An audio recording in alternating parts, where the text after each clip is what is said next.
see, that's how you need to train your managers, or if you're the manager, that's how you ought to treat your employees. It will make a difference. And as it was said, and I put who said it because I can't remember exactly who it was, if you treat your employees like they make a difference, they will.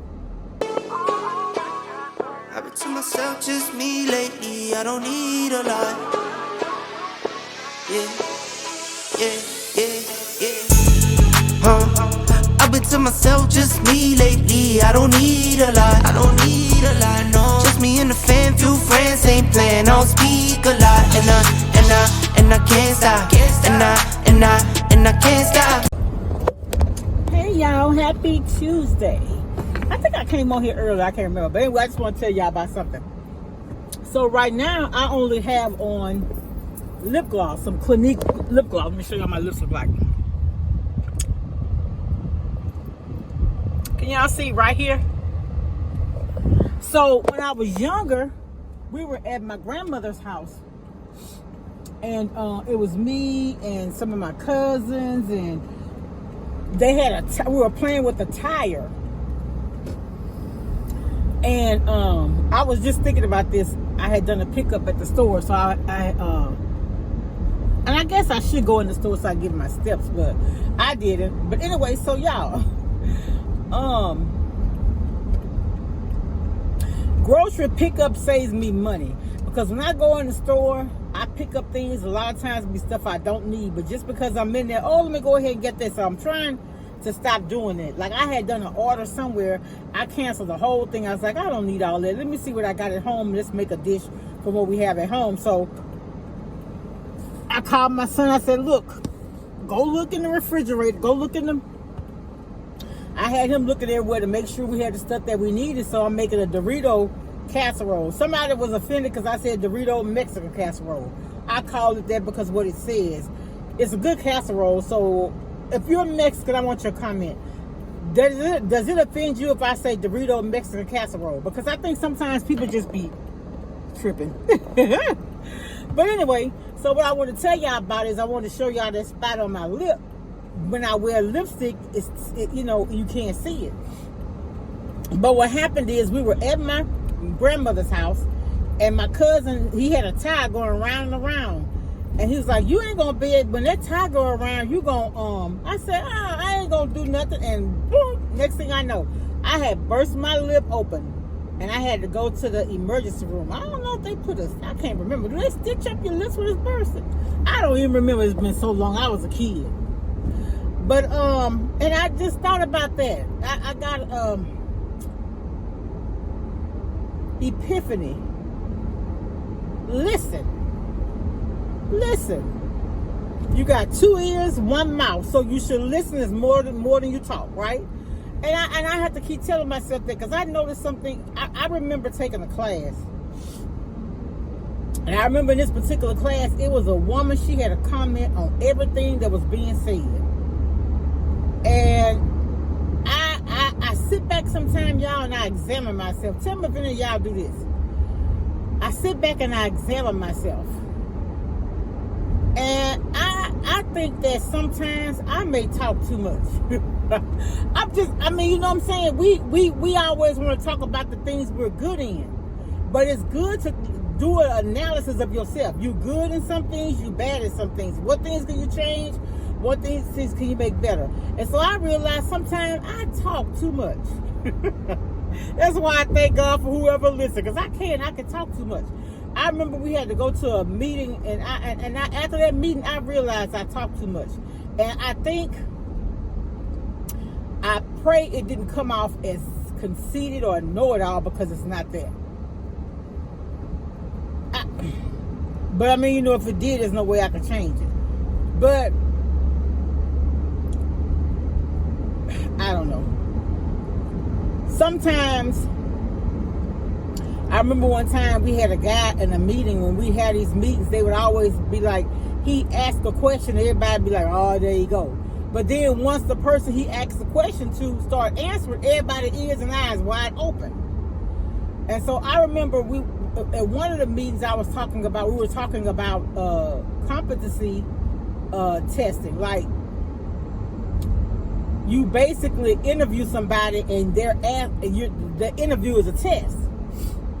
And they were talking about the different skills you can if based on how you answer a question, you'll know that person be good in some skills. And I was like, well, yeah. I said, but what about people skills? And let me tell you why that's very important. If you have a business, and you have people that you're interviewing for a position, and testing is something that you do to be able to gauge the success of your employee, your potential employee. Do not base everything on what they know. I'm gonna tell you. If you're in a hiring, if it's your job to hire, don't base your decision on what that person knows. Now, in some jobs, I can say that's probably good. You understand? But if that person doesn't supervise anybody, or he doesn't have to be a team player, because you get people that have no interpersonal skills, people skills, what they used to call it, and those people can make or break your business. Make or break. I remember we were doing this sexual harassment training, and they were talking about a company in Texas when they had this manager who was sexually harassing this lady, and they went to the HR about it, and she didn't do anything. Another thing, you have to have people in HR that don't mind telling you, hey, that's wrong, you shouldn't allow that. I told y'all, like I said, a lot of y'all don't watch my videos, but I had gone on an interview years and years ago. I had first graduated. It's like way back. And very prosperous, wealthy company. And so the interview style with this guys, we sat beside one another. And we got through answering questions or whatever, and he asked me, I got through answering questions, he asked me, he said, well, tell me about some of the things you look for in a company or whatever. And this is what I told him. And I know now that's why I didn't get the job, but I stand firm on that even today. I don't want to work for a company who think their managers are always right. Think of those companies with those $1 million lawsuits because they wanted to uphold that manager whether he was right or wrong. First of all, you need to train him. Second of all, you need to hold them accountable. But first and foremost, you need to make sure you're hiring the right people.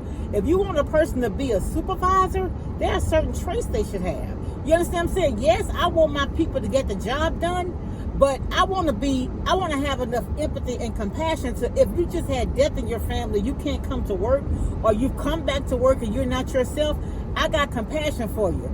I could bring you in and give you a hug. I'm sorry that happened to you. Is there anything I can do to help? You understand what I'm saying? That's what you need. If you want your company to succeed, that's how you need to train your managers. Or if you're the manager, that's how you ought to treat your employees. It will make a difference. And as it was said, and I put who said it because I can't remember exactly who it was. If you treat your employees like they make a difference, they will. Treat people with respect. Treat them the way you want to be treated. Because remember, those people that you're hiring are putting money in your pocket. Yeah, you're giving them a job, but they're producing something that you want. Otherwise, you wouldn't hire them. I have a question that I ask every potential hire. What will it take for you to be satisfied with this job? And a lot of people are puzzled like, huh? Let me tell you why I ask that question. I tell them this. The reason why I ask you that question is you're giving 40 hours or more of yourself to an employer.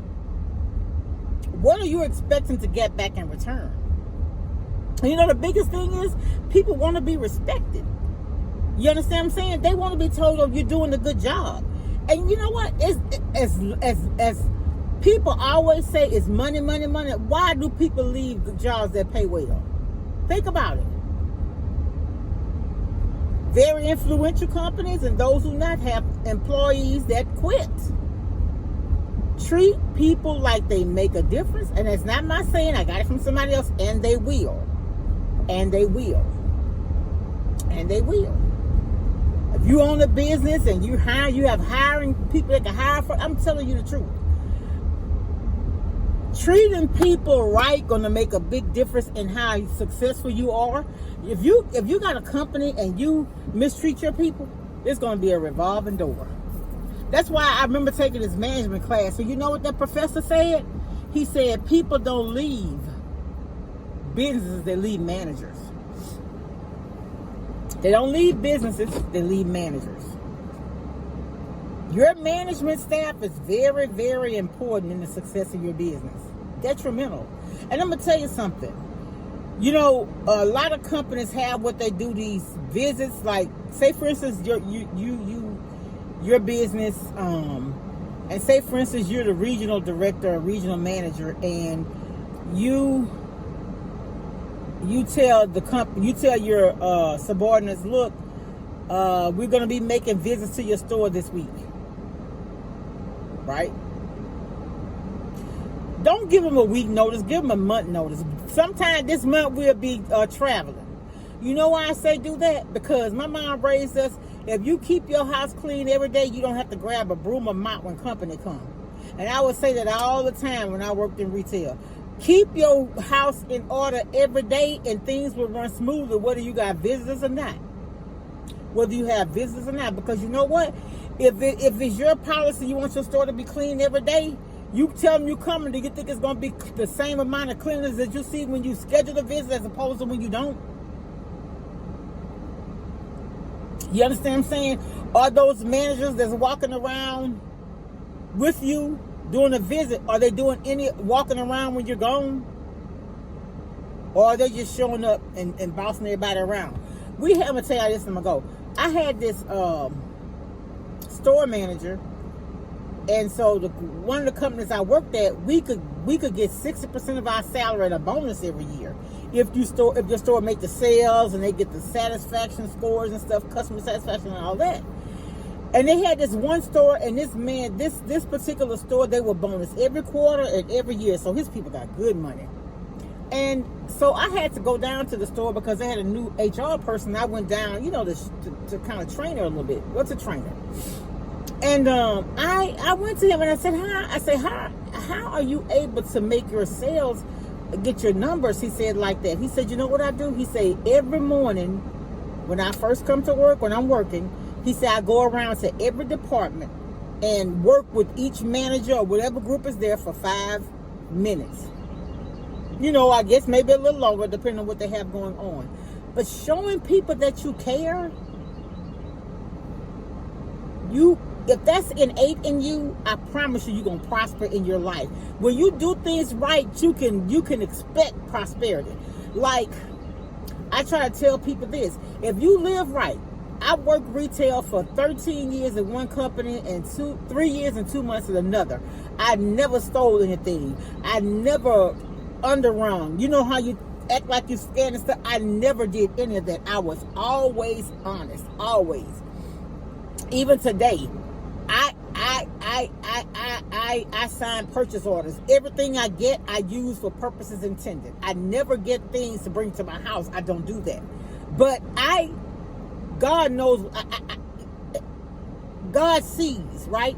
So when you go around doing things like that, then you wonder why you having a hard time on this end, because it may be something you're doing on that end. Or sometimes it could just be a test. But what I'm saying is, try to do right. I promise you, my testimony will show you. I've told y'all, I've had payday loans. I had 2 kids in school at one time, and I was paying daycare for my son. My daughter had a car. I had to pay her. Did I have to pay her insurance? Y'all can't even remember.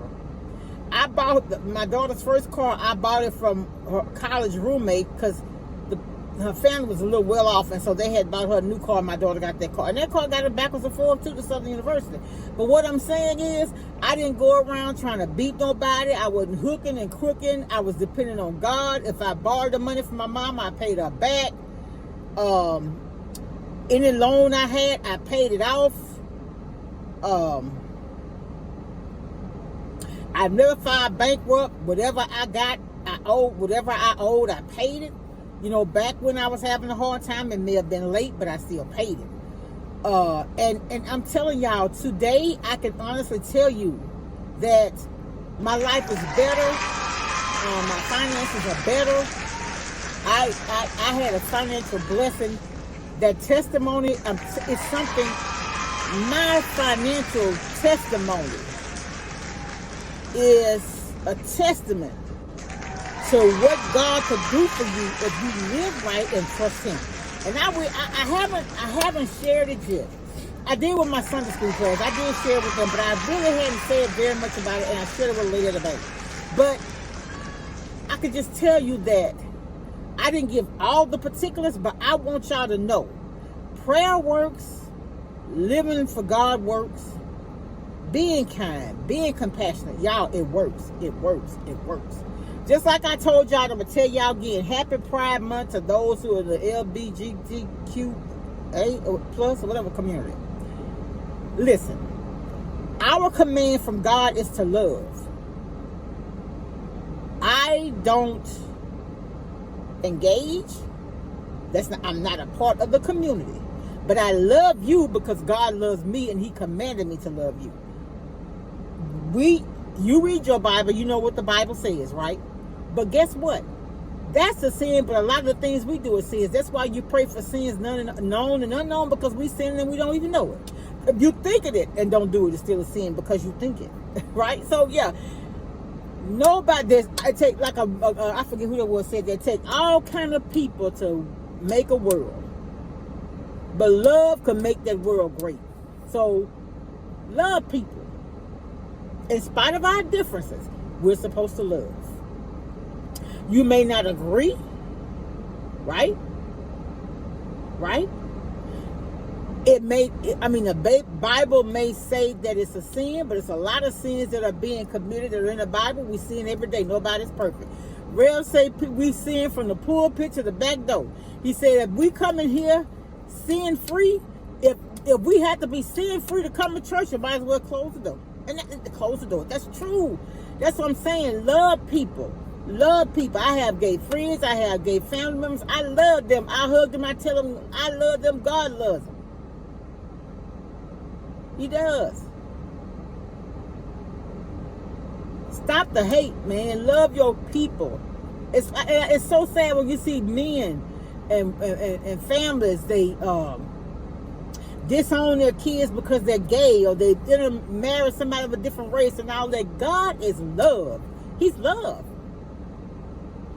And if you love God and He's in you, He's going to be all up in there. You're going to love everybody. You're different. You're not living the way the Lord say live. I didn't live the way the Lord say live. I had a child in high school. I keep telling y'all that. Nobody is perfect. Not one of us. All right. I love y'all. I'm finna go in here now. I'm going to cook. I'm making a Dorito casserole. I'm going to share that video. Y'all, it's one of my son's favorite dishes. I love it too. I didn't expect it to be as good as it was.